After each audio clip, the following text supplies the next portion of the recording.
Oi,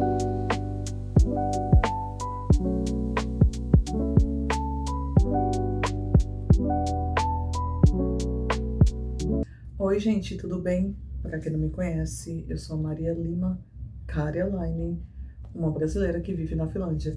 E o vídeo de hoje, gente, é para contar para vocês a minha nova profissão que adquiri morando na Finlândia. Vamos lá? Bom, gente, como vocês estão vendo, eu estou aqui na minha varanda. Eu resolvi gravar aqui por causa da luz. Tá um pouco escuro dentro de casa. Enfim, aqui tem uma luz boa, então é um cenário legal. E é verão, né? Aproveitar que tá no finalzinho do verão pra gravar aqui. Enfim, vamos para o vídeo. Então, gente, pra quem sabe, recentemente, pra quem me acompanha mais no Instagram, eu acho que eu não publiquei nada aqui no YouTube. Eu publiquei, não sei, algum vídeo aleatório que eu tô estudando, provavelmente, misturado com qualquer outro conteúdo. Mas eu não cheguei a dizer que eu me formei finalmente. Eu sou oficialmente uma Lähihoitaja. Então, agora eu sou uma Lähihoitaja. É uma profissão reconhecida aqui na Finlândia e que precisa de registro, inclusive, né, no órgão oficial que vai estar o nome aqui. Então, eu preciso ter um registro, eu já tenho esse registro e, então, vamos contar mais detalhes desta profissão.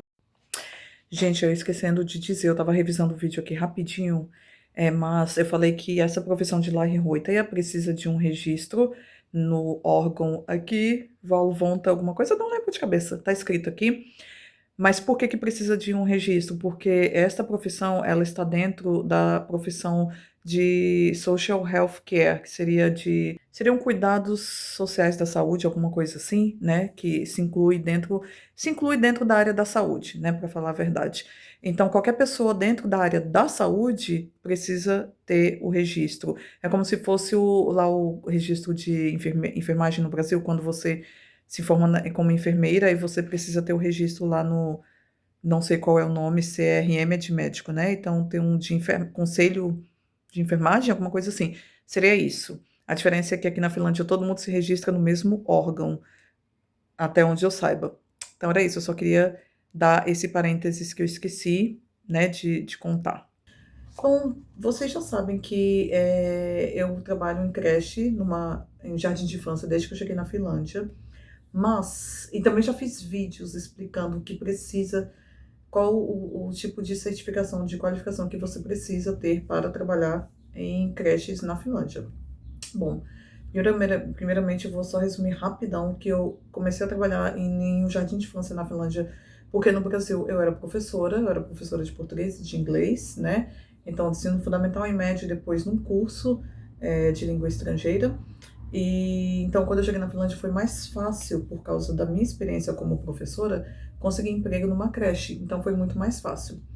E aí, o que é que acontece? Eu acabei, querendo ou não, me acomodando, porque foi fácil de achar emprego na creche, e é um trabalho muito duro, muito pesado, muito cansativo, mas ao mesmo tempo é bom também. Eu amo trabalhar com as crianças, você pega a afeição pelas crianças, e como eu não sei se é porque eu sou brasileira, mas as crianças ficam muito apegadas a mim, porque eu sou muito, como eu posso dizer, carinhosa, né? Eu gosto de abraçar, e então as crianças, rapidamente elas gostam de mim, então normalmente as crianças, quando chegam no meu grupo, elas estão chegando, iniciando, elas se adaptam muito rápido, porque elas se sentem muito confortáveis comigo muito rápido, eu brinco com elas, então eu descobri que eu sou muito boa com crianças.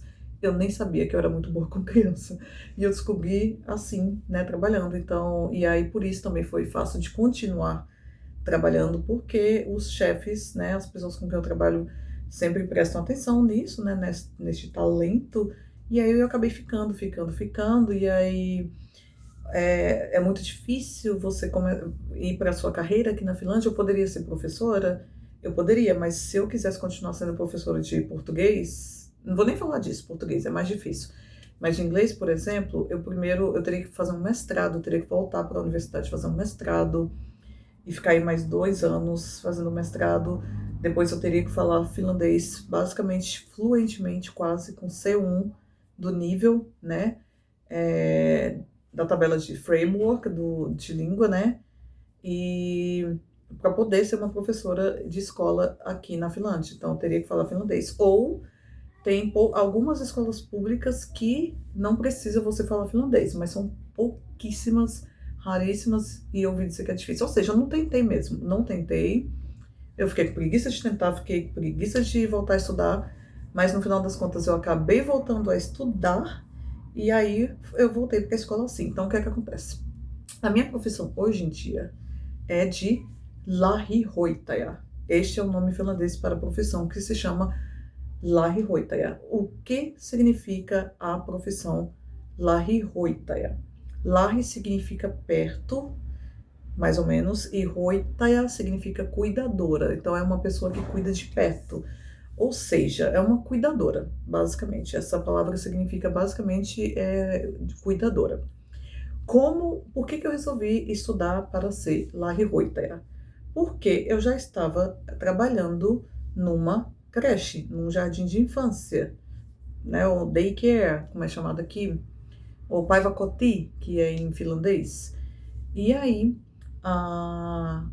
como eu já estava trabalhando nesta área, e eu continuei trabalhando, e eu fiquei, eu gosto das crianças, é cansativo, mas eu amo trabalhar com as crianças, eu amo, é muito bom. E eu acabei aprendendo muita coisa com o meu grupo, com a professora do meu grupo, que ela é realmente muito boa, e eu comecei a ter uma visão diferente do que é trabalhar no jardim de infância, porque, gente, tem-se muito preconceito aqui na Finlândia com imigrantes, os próprios imigrantes, inclusive a comunidade brasileira tem um pouquinho de preconceito com quem trabalha em creche. Eles consideram isso um trabalho para quem está chegando, como se fosse um subemprego. E não é subemprego, gente. É um emprego como qualquer outro. Inclusive, é um emprego super importante que é completamente desvalorizado. As próprias pessoas que elas consideram como se fosse um você chega, vai trabalhar como substituto e tal, até você conseguir algo melhor, estudar e conseguir algo melhor. Inclusive, muita gente no início, quando eu cheguei na Finlândia, também ia trabalhar em creches com essa intenção. Vou trabalhar só para ter um dinheirinho como substituta, aí eu vou estudar, até eu conseguir algo melhor, conseguir trabalhar na minha área. Então, muita gente estava trabalhando em creches aqui na Finlândia com esse intuito, considerando, tendo uma visão como se fosse um subemprego, e não é. É um emprego super importante para a sociedade finlandesa, aliás, no mundo todo, né? Só que super desvalorizada aqui também, como em qualquer lugar do mundo, né? A área da educação é super desvalorizada no Brasil também. E não é bagunçado assim, né? Qualquer pessoa pode trabalhar por lei, não deveria. Mas na prática, no início, quando eu me mudei para a Finlândia, sim, eles contratavam pessoas que não tinham qualificação, como eu não tinha qualificação, mas eu tinha minha experiência na área da educação. Então, sim, eu estudei pedagogia. E você precisa ter noções pedagógicas para trabalhar numa creche pela lei, né? Então, sim, para você trabalhar numa creche, o ideal seria que você tenha qualificação como professor, como pedagoga ou como pedagoga, como é que é? Serviço social. A pedagoga social ou como cuidadora, que seria a Larry, que é o meu caso. Então, todas essas pessoas estudam, estudam conhecimentos pedagógicos. Então, na verdade, todas essas pessoas deveriam todos os profissionais de uma jardim de infância deveriam ter esses conhecimentos, mas a prática aqui não é, porque muita gente não quer trabalhar, não queria trabalhar em jardim de infância e, né, não estuda, e o jardim de infância precisa de contratar pessoas, não pode ficar sem pessoas. E aí tem essa brecha na lei que pode contratar pessoas sem qualificação, mas somente com contratos temporários, de 6 meses ou 1 ano no máximo, e aí continua renovando até eles acharem pessoas qualificadas. Bom, então só estou dando uma justificativa da importância de um jardim de infância para a sociedade finlandesa. Bom, agora falando na minha profissão, o que é ser lähihoitaja? É basicamente isso, é ser uma cuidadora. Só que, como eu disse, eu trabalho numa creche. Então, quando você estuda para ser uma lähihoitaja, você tem duas opções. Ou você vai estudar para ser uma lähihoitaja de um jardim de infância, ou de um modo geral para trabalhar com crianças e jovens, adolescentes, ou você estuda para ser lähihoitaja para cuidar de idosos, né? Essa é a questão. Então, quando você vai estudar no curso de lähihoitaja, você, a algum ponto do curso, você tem que escolher se você quer trabalhar com crianças e adolescentes ou se você quer trabalhar com idosos, né? E aí, se você quiser escolher trabalhar com idosos, você tem que fazer a parte específica para idosos. Como eu já trabalhava em creche, eu decidi ficar na parte específica para crianças e adolescentes, porque eu já estava na área e seria mais fácil. Na prática, eu posso trabalhar nos dois lugares, na verdade. Eu posso trabalhar tanto em creche quanto em lar do idoso. Era essa a palavra que eu queria falar. Então, na prática, na verdade, eu posso trabalhar em lar do idoso também. E outra coisa, na prática, você pode trabalhar uma lar e pode trabalhar em qualquer lugar. No jardim de infância, no lar de idoso, em hospitais pediátricos, que seria o meu caso, em lares para crianças que precisam de algum cuidado especial, ou adolescentes que têm problemas com vícios, assim como para adultos também. Então, na prática, eu poderia trabalhar em qualquer lugar em que pessoas devem ser cuidadas, né? Não só fisicamente, mas com cuidados higiênicos, tudo, fisicamente, né, na verdade. Então, na prática, eu posso trabalhar em qualquer um desses lugares, qualquer lugar onde vai ter pessoas que precisam ser cuidadas. Mas na prática também é difícil, porque são poucas vagas nesses lugares, então você vai encontrar mais vaga ou em lar do idoso ou em jardim de infância. Em hospitais já vai ser mais difícil, eles vão querer pessoas que falam finlandês fluentemente. No lar do idoso também, a maioria dos lugares querem que o requerimento é que você fale finlandês fluentemente, ou sueco, que é a segunda língua oficial aqui da Finlândia. Então, na prática, também para trabalhar no lado idoso é mais difícil. É, já para trabalhar em creche, se você pretende trabalhar em creches privadas, cuja língua principal é a língua inglesa, então é mais fácil, ok? Então, é isso. Uma Larry-Hoita é uma cuidadora de criança, de adolescentes, de idosos, de qualquer pessoa que precise de cuidado. Bom, como é que eu consegui estudar para ser uma Larry-Hoita? Não é um processo difícil, mas o primeiro requerimento é você precisa falar um pouquinho de finlandês. Então, o que é que acontece? Eu estava no meu trabalho e aí um dia minha diretora publicou lá no nosso grupo do WhatsApp, essa escola tal abriu vagas agora para o curso de Larry-Hoita e a qualificação de Larry-Hoita em língua inglesa. Então, se alguém quiser se registrar, tá aí o link. Aí eu acessei rapidão, fui e mandei e-mail, acho que tinha que mandar e-mail para a escola, eu mandei e-mail, eu estou interessada em enroll, tipo, em aplicar para poder estudar para ser uma Larry-Hoita aí na escola.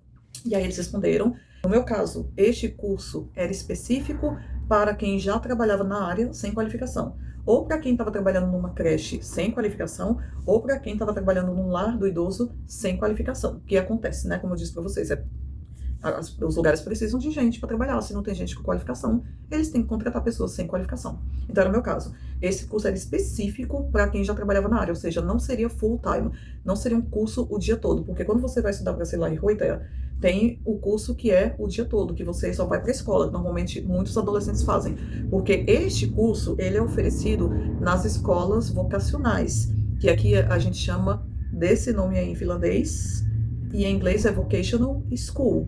Ele é o equivalente ao ensino médio profissional.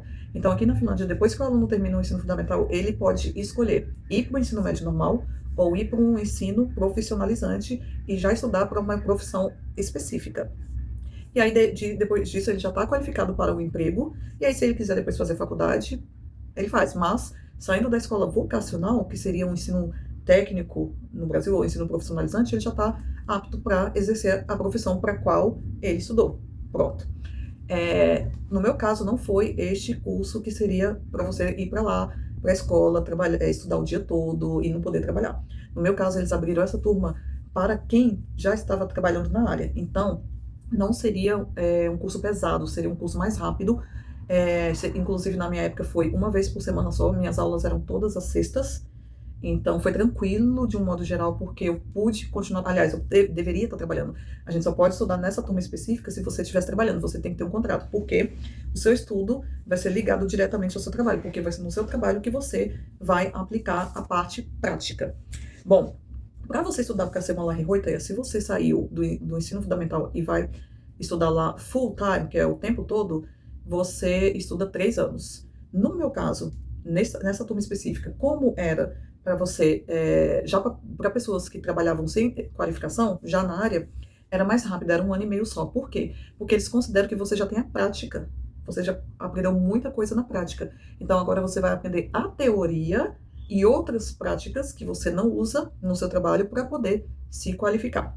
Então, aí que eu entro com o que eu aprendi neste curso. Eu aprendi conhecimentos pedagógicos relacionados a cuidados de criança, da importância de entender o desenvolvimento correto de acordo com a idade da criança. Então, o que cada idade consegue fazer, por exemplo. Então, que tipo de atividades que eu posso planejar de acordo com a idade da criança, né? Isso eu aprendi muito tempo atrás também no Brasil. Então, eu aprendi, de um modo geral, conhecimentos pedagógicos, para você poder entender o desenvolvimento e o crescimento da criança e aplicar atividades relacionadas a isso. Aprendi também questões higiênicas, para você seguir, basicamente, aprender. Basicamente, a gente já sabe fazer isso na creche, mas o porquê que as crianças devem lavar as mãos, por exemplo, o porquê que os ambientes devem ser desinfetados, etc. Então, você aprende noções básicas de higiene. Você também aprende noções básicas de medicação. Na verdade, não são básicas, eram bem... Não chega a ser igual na medicina também, nem na farmácia. Mas a gente aprende é básica, uma noção básica de medicamento. Que tipo de medicamento, os tipos de medicação, se são intravenosos, se são orais, se são sublingual, né? Enfim, você aprende tudo relacionado a medicamento de forma básica, mas tudo. Por quê? Como Larry Hoitaia, eu não vou cuidar de crianças ou de idosos, mas eu sou apta a lidar com medicação, a lidar com a prescrição médica, ler a prescrição, seguir e dar a medicação para o seu cliente, que seria criança ou adolescente ou idoso.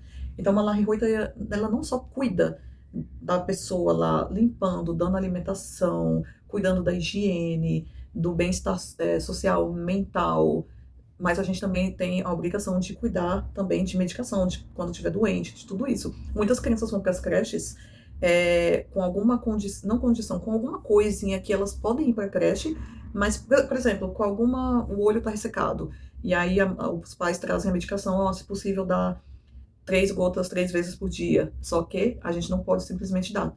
A Larry Hoitaia da creche é a pessoa responsável por lidar com a medicação das crianças da creche. E então, por isso que a gente tem que estudar sobre medicação, porque é a gente que vai cuidar dessa parte da medicação. Então, a gente aprende tudo isso. A gente aprende anatomia, fisiologia. A gente aprende tanta coisa relacionada à anatomia, filosofia, medicação. A gente tem que aprender como fazer cálculo de medicamentos, porque não é só seguir o que está na receita, na prescrição. Porque às vezes a prescrição diz uma coisa, mas você não tem a quantidade certa do remédio, tipo as miligramas corretas. Então você tem que fazer a matemática para poder transformar aqueles miligramas na prescrição correta. Então a gente tem que aprender, que eles chamam de medicine calculation, cálculos médicos, seria assim em português, cálculos médicos.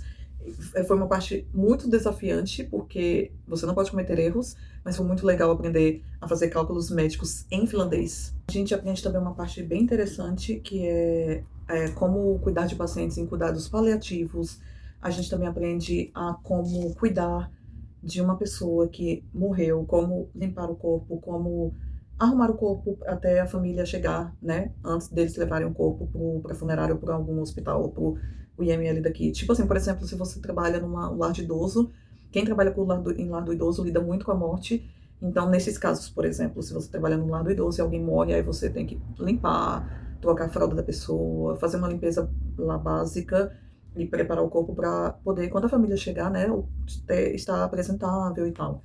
Então, você aprende também essas coisas. Então, de um modo geral, o que você aprende é como cuidar, de um modo geral, de um ser humano, alimentação, a importância da nutrição, você aprende tipos de alergias, o que fazer, você aprende como dar medicação, você aprende a dar todos os tipos de injeções, aliás, não todos os tipos, desculpa, os básicos, as injeções básicas, como aplicar o básico de injeção, você aprende como agir em momento de emergência, você aprende então a fazer o CPR, que é primeiros socorros, como fazer um primeiro socorros, como tratar de um acidente em que a pessoa quebrou a perna, em que a pessoa tem uma ferida grave. Então você aprende, de modo geral, como prestar os primeiros socorros. Você aprende também a lidar com um ataque de alergia, em que você deve usar aquela EpiPen, que é aquela injeção para a pessoa quando está tendo um ataque alérgico. Então você aprende de um modo geral. Primeiros socorros, cuidados básicos higiênicos, mentais, conhecimentos básicos de pedagogia para poder planejar atividades. E é isso. Então você aprende tudo isso. Além disso, como é ainda uma escola vocacional, é ainda um ensino médio profissional, seria mais ou menos isso, ou uma escola profissionalizante, você tem que aprender também outros conhecimentos básicos. Você tem que voltar a aprender matemática. Então, eu tive que fazer matemática, física, e química. Bem básico, gente. Foi muito rápido, básico. Tive que aprender noções de cidadania. Tive que aprender. Tive uma aula ou duas só de educação física. Tive aula de artes. Tive aula de finlandês, bem básico. Tive aula de finlandês voltado para a minha profissão, né? Então foi bem legal, porque a gente aprende muitos vocabulários relacionados ao mundo da Lähihoitaja. Tive também um crédito só de sueco, como é a segunda língua oficial da Finlândia, a gente teve que aprender um básico do sueco, eu estava amando ter aulas de sueco. Tive também aula de como é que se fala isso? Entrepreneurship. Já esqueci. Seria negócios? Aula de negócios, bem básico também. Então, você aprende muita coisa que seria do ensino médio e também toda a parte específica dessa profissão. Inclusive, este curso, ele te dá, ele vale por exemplo, agora eu tenho esse curso dessa escola vocacional, esse diploma, então com ele eu posso aplicar para uma universidade, né? Sem eu precisar ter que reconhecer o meu ensino médio do Brasil aqui. Então é como se eu já tivesse, não um ensino médio, mas algo equivalente ao ensino médio, só que profissionalizante na Finlândia. E, como eu esqueci de dizer, um dos requerimentos para poder fazer esse curso, mesmo que o meu curso foi ministrado, como é que eu vou falar isso melhor? Mesmo o meu curso sendo ministrado em língua inglesa, como a gente teve muita coisa em finlandês, por exemplo, toda a medicina, o cálculo médico foi feito, a professora explicando em inglês, mas todas as questões, os problemas a serem resolvidos foram em finlandês. Muita coisa de fisiologia e anatomia foi em finlandês. A questão pedagógica, muita coisa foi em finlandês. Então, pelo fato de você ter muitas matérias em finlandês, e também porque você mora na Finlândia, né, gente? Para você poder acessar, ser aceito neste curso, você precisa falar um básico do finlandês. No caso desse curso, para mim, o nível mínimo que eles pediram era o A2.2, que é o último nível do nível... como é que eu posso dizer? É o último nível do nível básico da língua finlandesa. Começa lá no A.0 e aí termina no A2.2. Depois disso é o B1.1, que já é o nível intermediário. Então, o mínimo que eu deveria ter era A2.2. Então, como é que eles exigem isso? Como é que eu provo? Eu posso provar tanto com o diploma de um curso de língua finlandesa ou fazendo uma prova lá. Então, um dia eu fui fazer uma prova lá escrita. Então, tive a prova escrita, né, a parte de compreensão, interpretação de texto, teve redação e teve a parte de ouvir, o listening. E aí, se eu passasse nessa primeira fase da prova do finlandês, aí eu faria o teste oral. Como, de surpresa, eu passei nessa primeira parte, eu tive o A2.2, eu fui convidada para fazer o teste oral, e aí eu também passei no teste oral. E foi uma surpresa para mim, gente, porque, você mora na Finlândia? Sim, mas na época eu estava morando na Finlândia apenas... Quando é que eu comecei esse curso? Em 2024. Eu estava morando na Finlândia há apenas 1 ano e 8, 9 meses, quando eu passei nessa prova. E eu só fiz 3 meses de finlandês quando eu cheguei na Finlândia, 4 meses de finlandês. E a maior parte do meu conhecimento de finlandês é de Duolingo e falando com as crianças, crianças abaixo de 3 anos, aprendendo com elas na creche. Mesmo que a minha creche seja em inglês, as crianças ainda falam bastante finlandês. Então eu aprendi muito com as crianças. E Duolingo, praticando com as crianças e basicamente isso. E eu também comecei a ouvir muitas notícias em finlandês, né? E hoje em dia eu leio livros em finlandês. Eu acho que hoje em dia o meu nível pode estar perto do básico, do intermediário. Eu não sei. Isso foi em 2024 que eu tinha um A2.2. Possa ser que eu já tenha o B1, mas eu não sei ainda. Não fiz um teste, né? Que hoje em dia já melhorou meu nível de finlandês. Já melhorou bastante. Mas ainda não considere-se que eu seja uma pessoa que eu fale finlandês, tá, gente? Enfim, então, é isso. Consegui passar, e aí pronto, comecei o meu curso. Aliás, quando eu passei, eu fui informar para minha diretora, olha, eu me matriculei nesse... Aliás, eu apliquei, passei, gostaria de saber se eu posso fazer este curso aqui, conectado ao trabalho. No caso, eu teria que diminuir a minha carga horária do contrato, e a minha diretora deu ok. Então, a diretora tem que assinar um contrato com a escola também, né, para poder firmar esse compromisso, que é um contrato, né, de aprendizado. Então, é um contrato de aprendizado que você faz com a sua escola, né, e o seu trabalho. E aí, no caso, eu comecei, nos meus próximos contratos de trabalho, em vez de ser 100% de segunda a sexta, virou 80% de segunda a quinta. Então, eu passei a trabalhar só de segunda a quinta, e toda sexta eu ia para a escola. Bom, o meu curso durou, na verdade, para mim, um ano indo para... Um ano não, menos, um ano só indo para a escola, 11 meses, na verdade, e depois disso, como eu tinha bastante coisa do meu curso brasileiro, da minha universidade brasileira, diploma relacionado à pedagogia, e aí foi reconhecido na Finlândia, eu apliquei para ser reconhecido pelo Ministério da Educação daqui, e aí foi reconhecido aqui, então eu consegui reaproveitar muita coisa. Então, em vez de eu ter que ir para a escola durante um ano e meio, eu fui durante 11 meses, e aí durante mais novembro, dezembro, janeiro, fevereiro, março, durante os outros 5 meses eu só não precisei ir para a escola, mas eu tive que estudar eu mesma. A professora me passava o que eu tinha que fazer, e aí eu ficava fazendo os deveres de casa, os trabalhos e entregando, entregando, entregando. Também tive que fazer 3 demonstrações no meu trabalho. Tipo assim, demonstração, você tem que fazer, seguir o roteiro lá e aplicar na prática na frente da professora da sua turma, né? E aí eu tive que fazer basicamente coisa que a gente já sabe fazer, mas, né, então fazer de novo lá. E aí, claro, passei tudo, porque já eram coisas que a gente já sabe fazer. E aí teve uma apresentação final, que seria a tese, mas foi oral. Então eu tive que fazer uma apresentação final bem longa, explicando várias coisas. E aí, sim, consegui passar, consegui me formar. E hoje eu sou uma lähihoitaja, né? É uma qualificação aqui na Finlândia. Então, ainda estou no meu trabalho, porque eu agora sou qualificada, então eu continuo trabalhando no mesmo trabalho, onde eu já estou há 3 anos.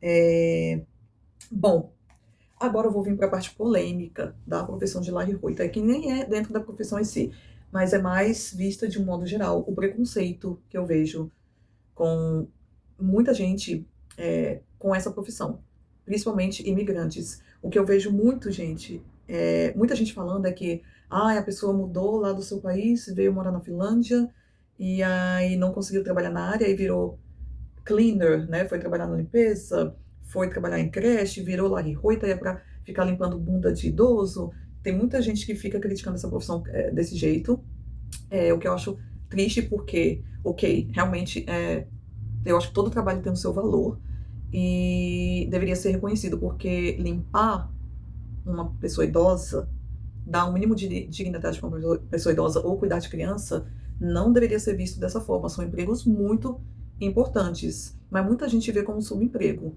O que é errado, gente, porque imagine, você trabalha no jardim de infância, você está cuidando dos, como é que eu posso dizer? Do tesouro mais precioso que uma pessoa pode ter na sua vida, que é o seu filho. Então você está cuidando de alguém, do tesouro de alguém, de uma vida. Você é responsável por uma vida. E não só na questão da higiene, trocar fralda, isso não, você está cuidando do desenvolvimento da língua daquela criança.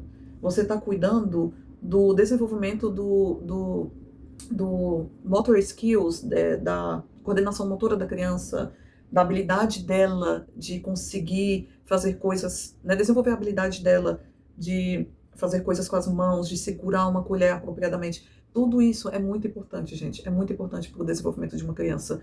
A mesma coisa com o idoso. Você está dando dignidade, está cuidando, está dando banho, está limpando, está dando alimentação, medicamento, está lá mantendo a pessoa viva e com dignidade, está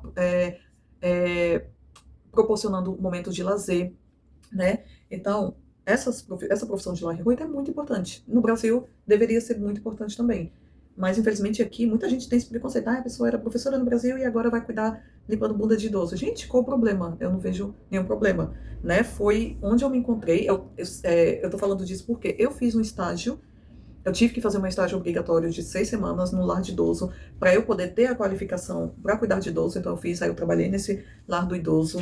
No início foi muito desafiante para mim, mas depois eu também fiquei sentindo afeto pelos idosos e eu cuidei deles tão bem que a diretora de lá me ofereceu um emprego quando eu terminei o estágio. Ela ficou, você deveria trabalhar aqui, você é muito boa e não sei o que lá. Só que eu falei, não, mas eu prefiro cuidar de criança, é mais o meu estilo. Então, são trabalhos muito importantes. Quando você cuida de um ser humano, gente, é um trabalho muito importante. Não deveria ser visto com esse olhar, como eu posso dizer, um pouco limitado. Eu até entendo que você no Brasil era um arquiteto, beleza? E você quer vir para a Finlândia ou para qualquer outro país e continuar trabalhando como um arquiteto. Mas aí a pessoa tem que entender que vai ser um caminho longo. E aí você segue e vai até o final. Eu poderia ter continuado a minha carreira como professora aqui, mas quando eu vi que ia ser um caminho muito longo, eu falei, não, eu quero fazer o que eu já estou fazendo aqui mesmo, que é cuidar de criança, estou gostando, tá me dando um salário todo mês, tá me garantindo um emprego todo mês. As pessoas valorizam o meu trabalho, pelo menos lá no meu trabalho eles reconhecem que eu sou uma ótima trabalhadora. É, os pais das crianças gostam muito de mim. Aqui na Finlândia não é muito valorizado, como eu disse, muita gente criticando, né? Principalmente muitos brasileiros criticam, mas lá na minha creche, por exemplo, os pais valorizam isso na minha creche. Onde eu trabalho é outra situação, é outra realidade, tá? Lá os pais são pessoas maravilhosas, tratam a gente super bem. Todo final quando chega o verão, quando a gente tá quase indo para as férias, a gente recebe tanto presente, tanto presente dos pais, presentes legais. Quando chega no Natal também, a gente recebe muitos presentes, cartões. Eles tratam, eles reconhecem, eles ajudam a gente do jeito que pode. Quando tem greve dos ônibus aqui em Helsinki, da última vez que teve, que faz tempo já, foi em 2024, não teve mais, é, alguns pais se juntaram para dar carona pra gente. Como eu posso dizer, eu moro longe, eu moro em Helsinki, eu trabalho em Espoo, que é outro município. Então eles fizeram o que eles podiam fazer para deixar a gente o mais perto possível de casa ou de algum ônibus que estivesse funcionando. Então alguns pais me deram carona. E aí eu falei, nossa, muito obrigada.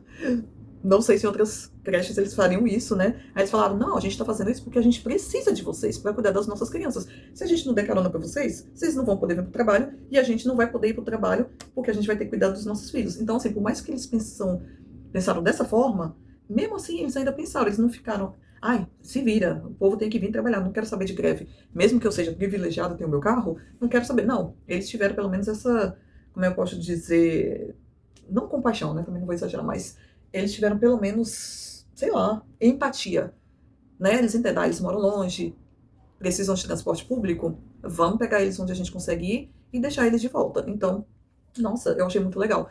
Então, eu me reconheci nessa profissão, eu gosto muito dessa profissão. Eu também trabalharia cuidando de idoso, se eu precisar. Um dia, se eu ficar cansada de cuidar de criança, que é mais cansativo do que trabalhar com idoso, muito mais cansativo, aí eu vou tentar trabalhar no lar do idoso, porque é menos cansativo. Bom, agora acabando com essa parte do preconceito, falar da carga horária e do salário, que eu quase ia esquecendo de falar. Se você é uma Larry que trabalha numa creche, o seu salário, é claro, vai depender dos anos de profissão, de experiência, mas atualmente depende. No setor público, se eu não me engano, o salário inicial de uma Larry numa creche é por volta dos 2.600 euros para 2.700 euros o inicial. E aí, conforme você vai adquirindo sua experiência, seu salário vai aumentando. Em creche privada é menor, infelizmente. O salário inicial hoje em dia é de 2.500 a 2.000, aliás, de 2.400 a 2.500 inicial, e aí vai aumentando conforme você vai adquirindo experiência. Já a Larry que trabalha, a gente, eu tô cansada, minha garganta tá seca, é sexta-feira, 6 horas da tarde, eu tô aqui gravando vídeo pra vocês, mas eu vou sair depois. Já a Larry que trabalha num lar do idoso ganha mais, não no salário inicial, no salário básico. O salário básico também gira em torno de 2.400 a 2.600 iniciais, porém, quando você trabalha no lar de idoso, você tem uma carga horária diferente. Eu esqueci de falar da creche. A carga horária não é igual da creche. A da creche é de segunda a sexta. Acabou, morreu. Horário comercial, 7 horas, 40 minutos por dia. Pronto. E aí tem reunião de pais às vezes, aí você trabalha uma hora mais, aí você depois pode tirar essa hora. Enfim, mas é exceção. Já uma Larry ela tem a carga fixa de 8 horas diárias, esse é o básico, porém, você vai depender do seu turno. Tem semanas que você vai trabalhar só de dia, tipo assim, só de manhã, de 7h30 às 3h30. Tem semanas que você vai trabalhar de meio-dia às 8h, e aí quem trabalha de meio-dia às 8h, depois das 6, de 6 às 8 você ganha um adicionalzinho noturno. E tem semanas que você vai trabalhar das 7, agora eu não sei se é das 7 às das 8, da noite até as 7 da manhã do outro dia. Então, se eu não me engano, 12 horas. E aí você vai ganhar uma grana, uma nota. E aí tem semanas que você vai trabalhar sábado e domingo. E se você trabalhar domingo, você ganha 100% a mais em cima da hora que você já trabalharia normal. Então, eu não sei fazer a conta, tá? À noite, o adicional noturno, sei lá, 50%, não lembro. E o adicional de domingo é 100%. Então, uma Larry que trabalha no lar de idoso, ela não vai ganhar nunca somente 2.600 euros. Ela vai ganhar, se ela, né, dependendo do mês, pelo menos uns 4.000 euros. por causa de todos esses adicionais, porque você não vai trabalhar só de dia. Todo mês você vai ter que pegar um domingo, você vai ter que pegar um turno noturno, então então você vai ganhar muito mais. E outra coisa que acontece também, quando você trabalha como line Reuter, é muitas vezes você trabalha 6 por 1, mas, em compensação, depois todos esses dias que você trabalhou mais, você tira de folga. Então, todo mês você vai ter pelo menos aí 6 dias de folga seguidos, ou uma semana inteira de folga seguida. E isso é até onde eu sei, até onde eu lembro, que as line Reuters que eu conheço que trabalham no lar do idoso me falaram, né? E, bom, eu acho que é isso, gente. Espero que vocês tenham gostado. O vídeo ficou longo, mas eu precisava explicar tudo. Então, obrigada por estarem até aqui comigo. Não se esqueçam de se inscreverem, de deixarem seu like e até mais!